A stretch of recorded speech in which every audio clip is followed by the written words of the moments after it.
Beau is afraid is to most simply put it a mess, but it's a mess on purpose. This video is going to be structured into 4 parts. You have Beau and everything he experiences, the semi-coherent narrative plot, the 4 parts of the movie, and an overall explanation.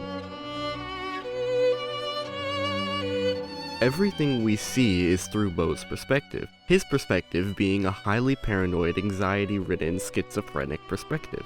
Most, if not everything we see, should not be taken as literal, because it's either not real or what Beau thinks is happening. Maybe the greatest example of this is the attic scene. Beau climbs up the attic stairs where he finds a version of himself upstairs, and a penis monster. This version of himself he finds we've been seeing throughout the movie plenty of times, all in dreams or flashbacks.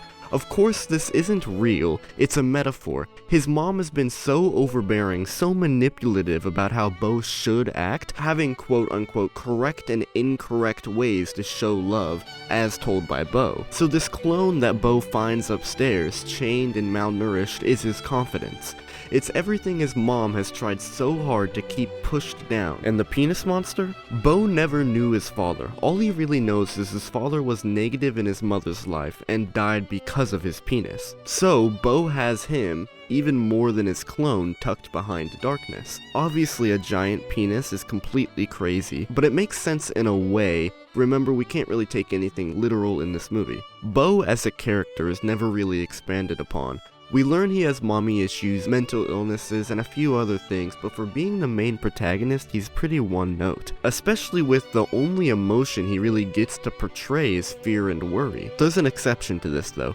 When Beau is in the forest and the play starts, we learn so much about what Beau wishes his life was. In this life, I feel it's though his mother exited his life sooner, either by death or other means. It was another path for Beau. He was able to overcome his struggles. It wasn't easy, but he did it, and he did it himself. It gave him closure, but of course, that wasn't real. Nearing the end, it's left very open-ended to what is real. After he goes up into the attic, you can really take it as whatever you feel fitting. Did he really kill his mom? What did the trial at the end mean? Was Beau doomed from the start? Yeah, he was. From the very start. I don't mean the start of the movie, I mean since he was born. The movie beats you in the head with it. You're fucked from the start. You don't get to choose your life.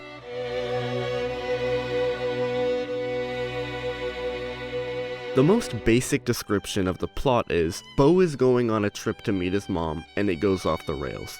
Beau's mom has fabricated everything around Beau, from where he lives to where he goes to the people surrounding him. Everything was more or less planned from the start. Piecing together a linear narrative for this movie seems almost impossible. We start at Beau's apartment. We know he has a trip to meet his mother. Once he finally decides to leave for that trip, BAM! He gets hit by a car. Now we're at these quote-unquote random people's houses. They have been hired by Beau's mom. At this point, the narrative story is almost gone.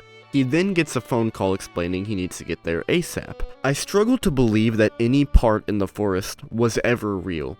Possibly all made up in a split second by Beau's mind, which is why he's able to have a good experience there with the play. Once we arrive at Beau's mom's house, I feel we enter into reality again.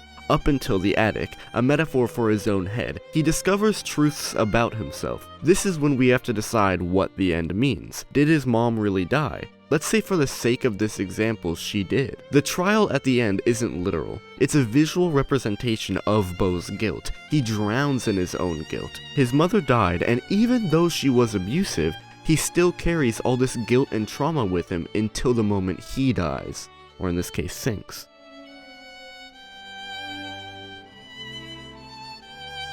This movie doesn't follow a conventional structure. It's split into these 4 parts, always ending and starting with a cut to black. We start with Beau's birth. Then, when he gets hit by a car, that's the first part done.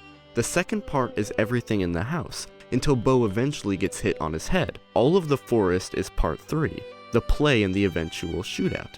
Then, when Beau gets knocked unconscious, the 4th part starts, which continues until the end of the movie. Each one of these parts explore another part of Beau, and also each evoke a different emotion.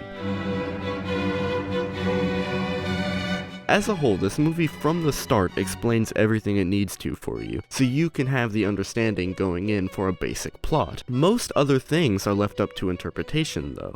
Beau is a character who never really gets to win. The trial at the end, whether his mother really did die or not, he kept the same guilt either way. And we knew this from the start. In the beginning scene, when he's walking taking his pills, you can see a boat flip over just as it does at the end. Everything is in plain sight from the very beginning, which goes back to my initial point is that you're fucked from the start. This movie beats you over the head with its core meanings. There are points in the film where Beau tries to reason or deal with his grief, but they come off pointless.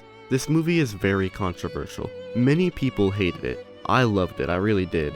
I hope this video made you like it a bit more, at least understand my point of view. I would give this movie a 9.5 out of 10. There's nothing I seriously dislike about it, my only annoyance being the runtime. But really, that wasn't that much of a problem for me. But let me know what you think. Do you agree with me? Disagree?